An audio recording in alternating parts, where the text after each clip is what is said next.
So tonight's presentation will hopefully last about 40 to 50 minutes, leaving us some time at the end for any questions and discussion.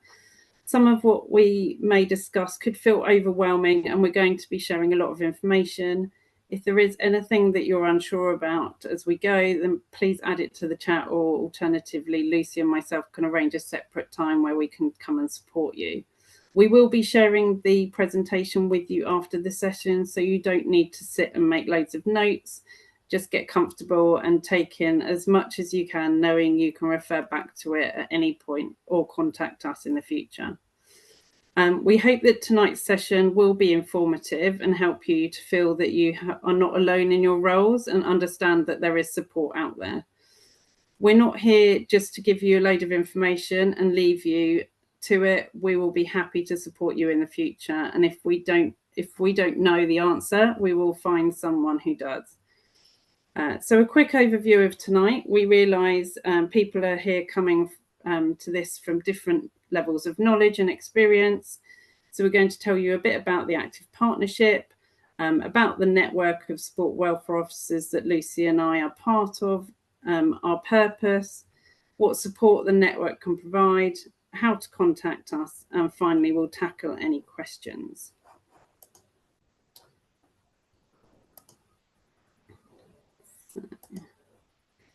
So there are 43 active partnerships, of which Active Surrey is one. They are the locally led not-for-profit strategic organisations that cover the whole of England. We bring together people and organisations to increase physical activity levels. We take a place-based approach to reducing inequalities and partner with local and national stakeholders to help transform lives through movement, physical activity and sport. We aim to ensure that everyone can unlock the advantages of an active life. So you might sit on a border or operate in multiple locations. So you might also work with other neighbouring active partnerships, and we can put you in touch with them if needed. So for instance, I think we had someone that might be coming on the call tonight from Gatwick, so they probably want to link with Active Sussex as well.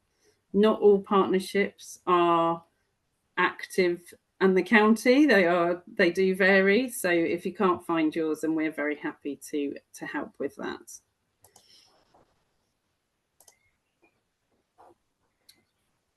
So what is the Sport Welfare Officer Network, and how and why have we been formed? So across the 43 active partnerships, there are 63 sport welfare officers. Here in Surrey, you're very lucky to have 2 of us. We're employed by the local active partnership and we work with national governing bodies of sport. We've been introduced to support club welfare officers. You might also be known in your sport as a club safeguarding officer, or you might have a variation of these titles. But in most cases, you'll take a voluntary role. The network came about as a result of one of Sport England's responses to the White Review. For those of you not familiar with this, it was an independent investigation into the allegations of abuse in British gymnastics. And the review was co-commissioned by UK Sport and Sport England. It heard from individuals, gymnasts, parents, carers, guardians, gymnastics coaches, British gymnastics staff, former staff, other organisations and individuals who wanted to provide information to that review. And it found the issue of physical and emotional abuse within gymnastics in Britain were systemic. And this concluded that the well-being and welfare of gymnasts had not been at the centre of British gymnastics culture. So this programme of Sport Welfare Officer contribute towards the Sport England's United the Movement strategy, and they recognise that welfare and safeguarding is a lot of responsibility to put on volunteers. So we're here to help support your roles, and one of the 19 commitments from Sport England it's one of the 19 commitments that Sport England made in the response to that review. Our posts are funded by Sport England through an investment of national lottery funding. So the purpose of the network, right, just catching up my notes with my slides.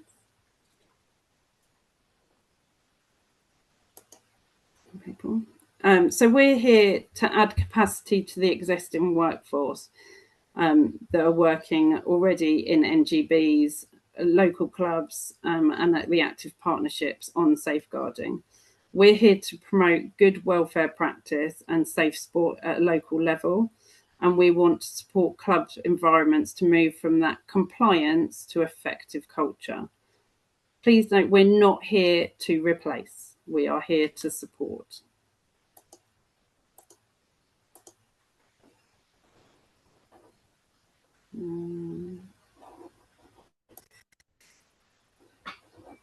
So you might be wondering what support we can provide.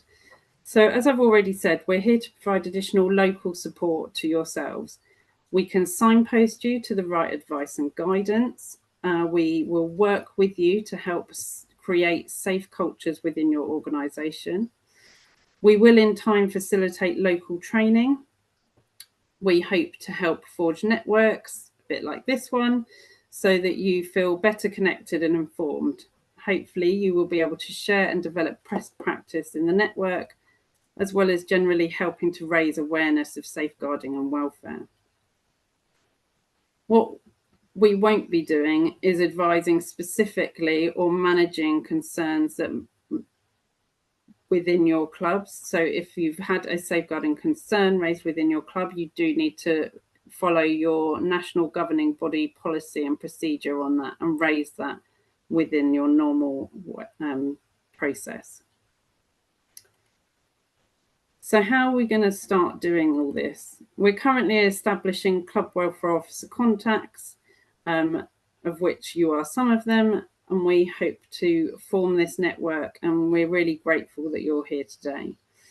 We want to understand what clubs want in terms of support and what their needs are, and we may have put, and some of you may have put detail in the form when you registered for this as to what help you're looking for. You can feel free to contact us at any point as to what information, training or advice you're looking for via email, telephone. And we can guarantee if you're asking the question, someone else in the network will also be thinking of that question, and they might just be too afraid to speak out about it.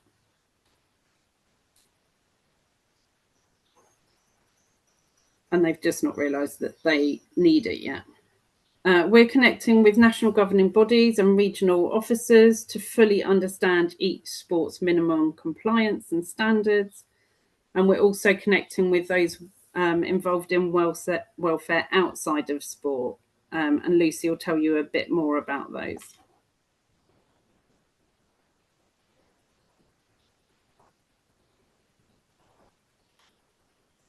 Next one.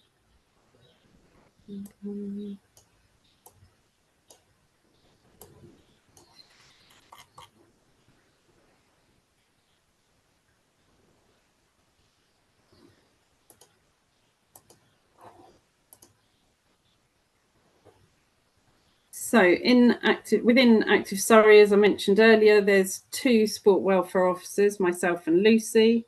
As a result, we've split the county in half. So generally speaking, if you're in the northwest of the county, Lucy will be your contact. And if you're in the southeast of the county, then it will be myself. That said, if one of us is on leave and not available, then either of us can deal with these with any issues or concerns, because we are both working across all sports. We will understand each sport, and we just might need a bit of extra feedback on your local club. Our emails and telephone numbers will be on the slide at the end, and we'll share the presentation, as I said, so you will have these. I now hand over to Lucy, who's going to talk to you about local contacts and what you can do next. Thank you, Emma. Just doing a sound check. Can you hear me all right? Yeah. Yeah, fab. Thank you. And I'll be because Emma's got host, I'll be using the next slide, please. That's all right, Emma. Thank you. So hopefully that's given you some information and a little bit of clarity around what our roles are and why we've been deployed into the active partnerships. But the main reason that we wanted to connect with you this evening was to provide you an opportunity to do some networking. And also what I'm going to do next is go through some of the local safeguarding contacts that you have in Surrey. That was the main purpose of this evening, was to make sure that you had not only our information for support, but you also have active Surreys. As Emma mentioned earlier, if as I present this next section, there is a lot of information for you to remember, just sit back and listen. Please take some notes if you feel free, if you feel like that will be beneficial, but we'll be sending the slides out and that will provide you with all of the information on there to support you in your role. Next slide, please. So what's really important is that you understand some of your local organisations and your statutory supporting agencies as well. So your local support in Surrey is called the Surrey Safeguarding Children's Partnership. And they bring together representatives from different organisations and is your key statutory mechanism for how organisations in Surrey are going to work together to safeguard and promote that welfare to children. They were established in 2019, and before that, it might be that you heard of the word MASH in some of your previous training, safeguarding training. They have now been replaced with the Surrey Safeguarding Children's Partnership. And again, are just that key group of statutory organisations that are supporting and working together with all of the children and young people in Surrey. Now, your first way of reporting, if you sit with under a national governing body, is always going to be informing your national governing body of that disclosure and support and following their reporting processes. But it's still really important that you understand that these are here for some support in your local area. They are actually the only organisation that you have that work out of hours. So those times where we're challenged as national governing bodies on nobody being there to support at weekends and the evenings, the Surrey Safeguarding Children Partnership Group do have an emergency out of hours team. They could be there for your point of call at the weekend if you have a concern or an immediate risk of harm to a child, young person, or child or young person. So following this, I think it's going to be really important that you keep hold of this number, have it to hand, advertise it in your clubs as our local supporting statutory organisations. Next slide, please. Thank you.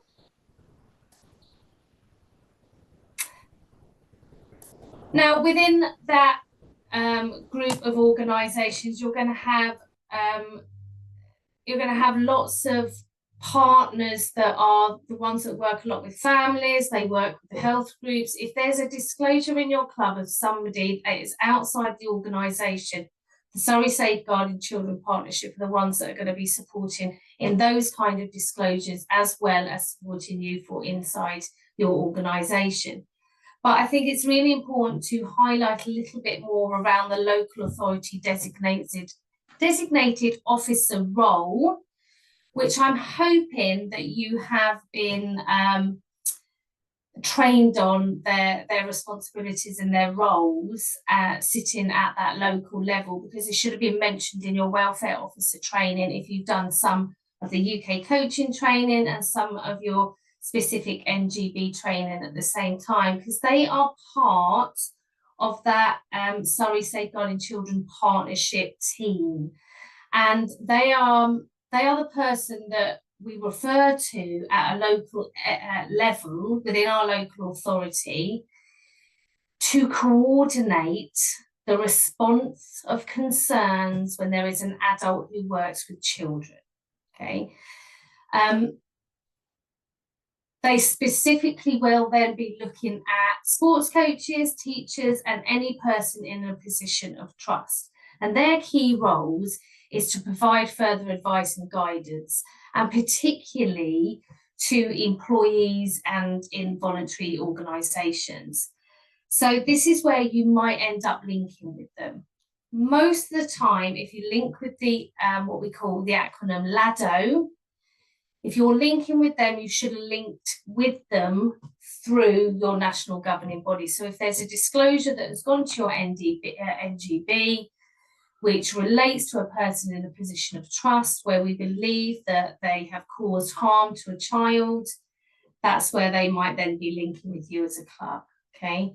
They will liaise with the other police, with the police and other professional organisations, and they are part of this collaborative work, and they're part of also sharing information to wider organisations that might be related to that person that we believe is causing the harm.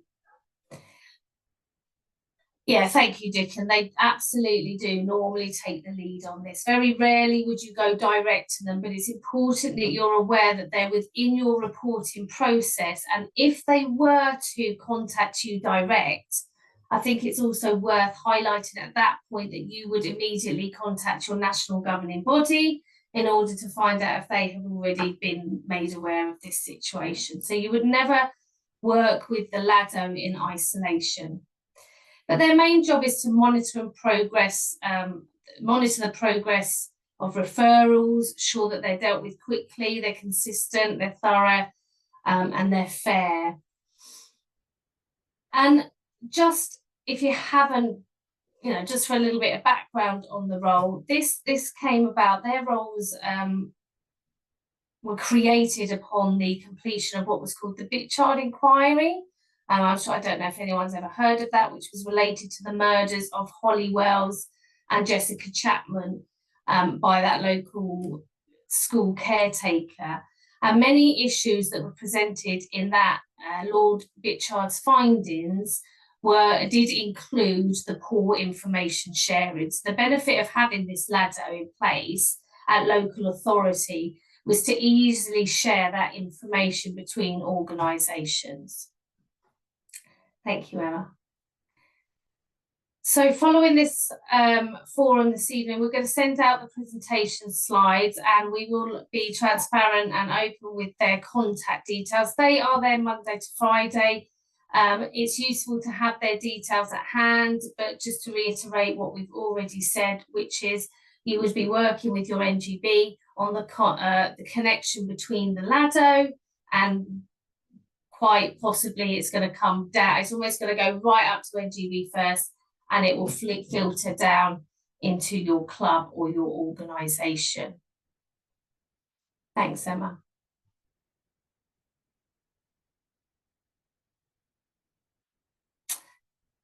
So that is our local supporting organisation when it comes to children and young people. And now I'm just going to explain to you what we have there for adults. So adults takes a very, very different route, a very different path. We have a legal responsibility that if there is a concern over a child and young person, that we can share their information. When it comes to adults, there is very different legislation around that, and the Care Act sets out a very clear legal framework on how those local authorities and other parts of the system that are there protect adults that are at risk of abuse or neglect. So this will extend to the duty of care from an NGB that still has to make sure that we are safeguarding and protecting adults too. So quite often, it's quite a new area for people, conversations that Emma and I have had recently. People aren't aware of the requirement to continue to safeguard adults too. So the Surrey Safeguarding Adults Board is very similar to the Children's Partnership in that it is a multi-agency partnership that has representation, again, from various organisations that are going to support adults. And I think this is the key word that I want you to remember, that have care or support needs. And that is categorised in the Care Act, and also you'll find more information in the Mental Capacity Act as well. But they ensure that there is an improved effectiveness of safeguarding activity of our members within our partner agencies. So if there is a disclosure that comes in about an adult, the first information that we need to consider is whether they have care and support needs. And you might find in your organisations, in your clubs, that you don't have anybody, but that kind of information is important to know in any enrolment process, or if anyone has happened to disclose that to you, because then you have to be really mindful of the different routes that it entails when we are safeguarding adults. I'm not going to talk too much about that, because my recommendation, if you haven't already done your national governing bodies adult training, that there is some other training that I can signpost you to later that will highlight exactly the two different routes and how you should be safeguarding your employees, as well as any adult members that you have in your facilities. Thanks, Emma.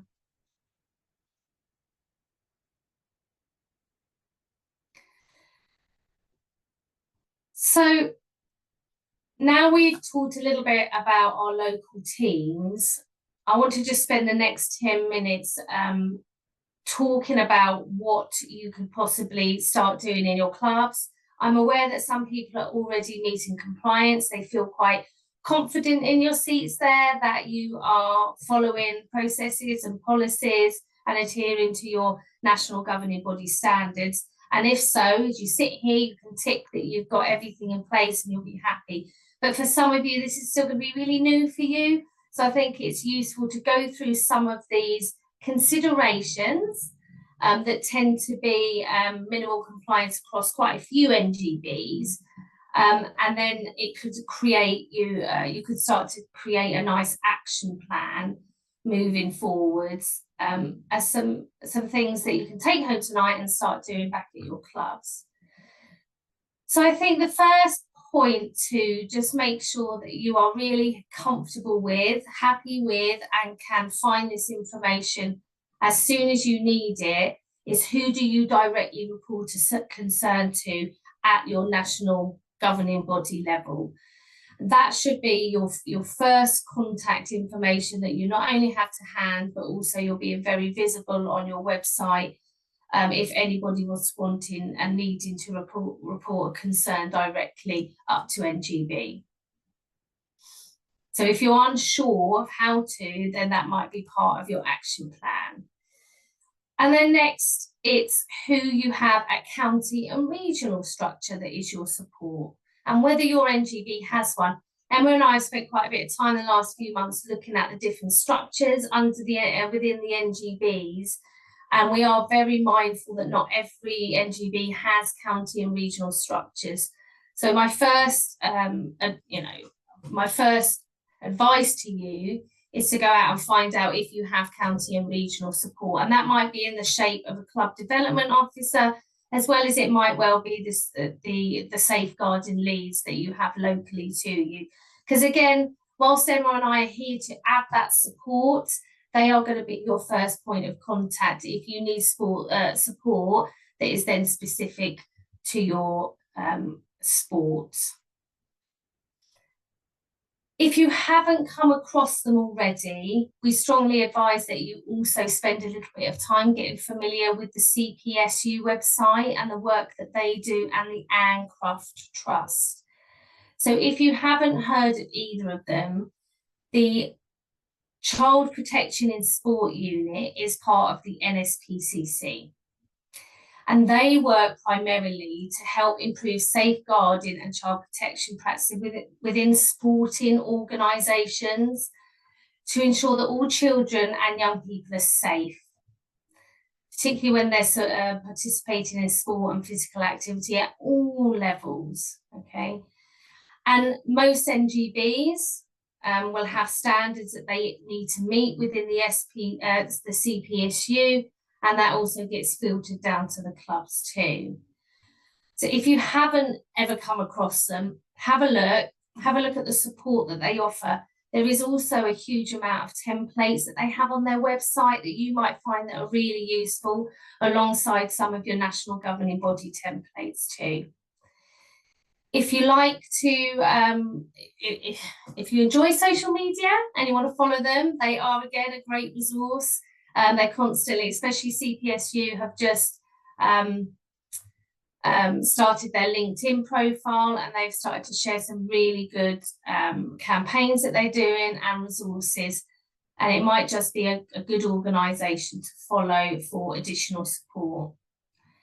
The Ancroft Trust is a national charity as well that exists to minimise the risk of adults, and they support organisations to safeguard adults and minimise the risk of harm. And it's a very similar organisation that are there to support you. They'll offer some training as well if you require it and your NGB is currently not providing you with adult safeguarding training, and have ample resources to support you in the wonderful work that you do.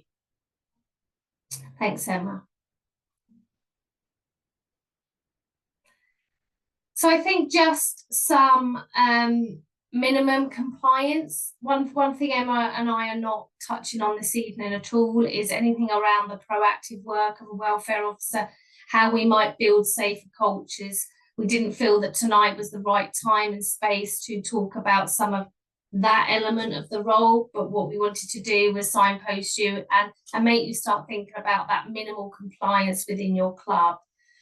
So if you haven't done so already and you are unclear, we suggest that you look back at your national governing body requirements. They might be in the shape of policies, minimum standards. It might be that they're still using club mark or anything that is equivalent to club mark. But understanding your affiliation requirements is extremely important to make sure that you are meeting the expectations of the national governing body, and that you're doing everything you can in your club to try and keep children, young people and adults safe. So if you are unsure, this is where Emma and I can help you. We are absolutely not going to do anything other than be signposting you to your national governing body areas of their website where you can get this support. So if you haven't managed to find that information, please let Emma and I know, and we can signpost you to where you need to find it, but also we can put you in contact with the regional officers who will also be able to support you in making sure that your club is compliant. One thing that we just wanted to raise as well was how what your websites are currently showing to your members, to yourself, to your staff. So do you have a safeguarding section currently on your website? Is it really clear on your website where your policies sit? Maybe some suggestions around transparency of your complaints procedure, even down to where your contact details are being shown. Are they visible on the website, that if anybody that came into contact with your club on site or within the classes itself, are they able to find out who their welfare officer is? You know, certainly Emma and I can assist you on what might be there, but I'm certainly no expert on how to create websites and things like that. But we have got some fantastic club sites that are demonstrating it's really lovely good practice, and we'd like to hope that once you place all of the information up on your website, it's then just around maintenance, and hopefully it will be then less work for you to do. Best practice sometimes is always sharing the links to the national governing body section. So if you want to put on your website the national governing body safeguarding team, rather than list who they are and the contacts, it might be better to just actually have the links to where you can find the information, because if the national governing body team changes, then you're always going to have the most current information to hand.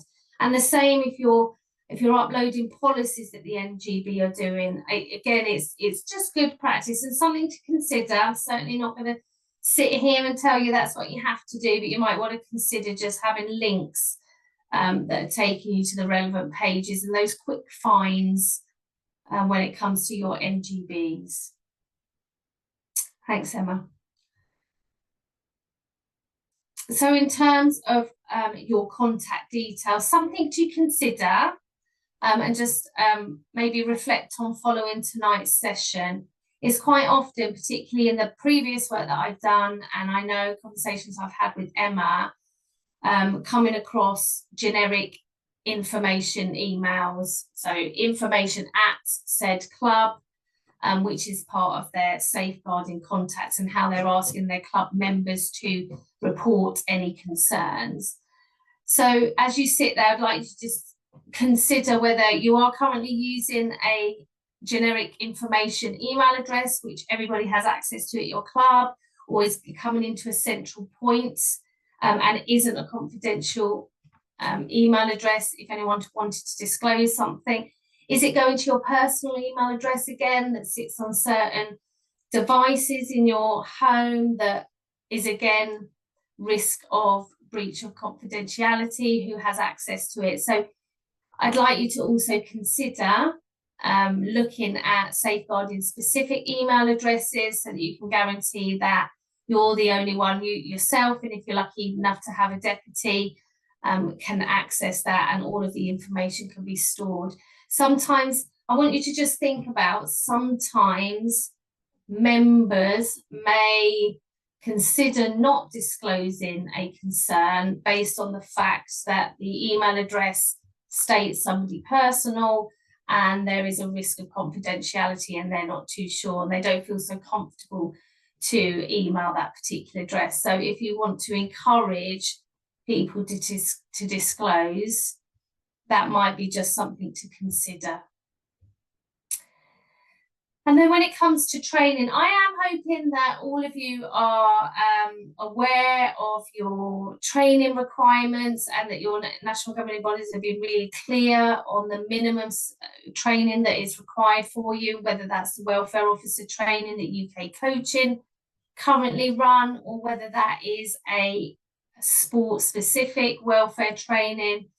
I urge you to just be absolutely certain that you're meeting their expectations in terms of training, but also to consider some CPD if you have the time. Again, Emma and I appreciate that this is a voluntary role. There's a lot that is expected of you, but if you do happen to have some time, again, UK Coaching have some great CPD on there, as well as the CPSU, as well as Anne Craft Trust, and I'm sure your national governing bodies have additional CPD that they may be sprinkling out to you soon, that you might be able to attend. But again, that's where Emma and I can offer you some support. If you have time and you realise there's certain areas of your role that you're just not too confident on, I think it's really important that we are able to share all of that wonderful work that's out there. If you haven't been made aware, also the CPSU have podcasts. That's always a great one if you want to listen away while you're driving in a car to something. They've got some short 30-minute podcasts of some fantastic information on some basic safeguarding, and they get representatives in also who share best practice. It's a great resource if you want to understand a little bit more. So in a moment, I'm gonna, look at that, that's 40 minutes, Emma. I'm quite chuffed with that one. In a moment, we're going to stop the recording. And before I do, we're just going to leave our details up on this slide coming up here. So again, these will be sent to you. And I just think it's really important that I reiterate what Emma said at the beginning, which was around adding that support. We are taking nothing away from what the fantastic work that NGBs are doing and are trying to continue to do. What we are there for is that additional support. So if you're not sure where you might find something, you want some additional information, you might even just want somebody to soundboard off if you're sat there trying to understand your minimal compliance for your club. And that's where Emma and I can offer that help. We've got the time to be able to come and sit with you and go through everything that you might need, and make sure that you've got all of the contacts that you need in order to fulfill this role. Okay, one that we know is quite challenging and time consuming, and our expectations of it is quite high at times. Okay, so please reach out. I have thrown a lot of information at you there, which, like I said, will be presented to you following this. But this is the point of the evening where we can come to any questions. I don't know if there are any in the chat, Emma, or if anybody would like to come off mic, because I appreciate that I've taken up your time this evening already. And some of you may want to shoot, and some of you are happy to stay on and ask some questions.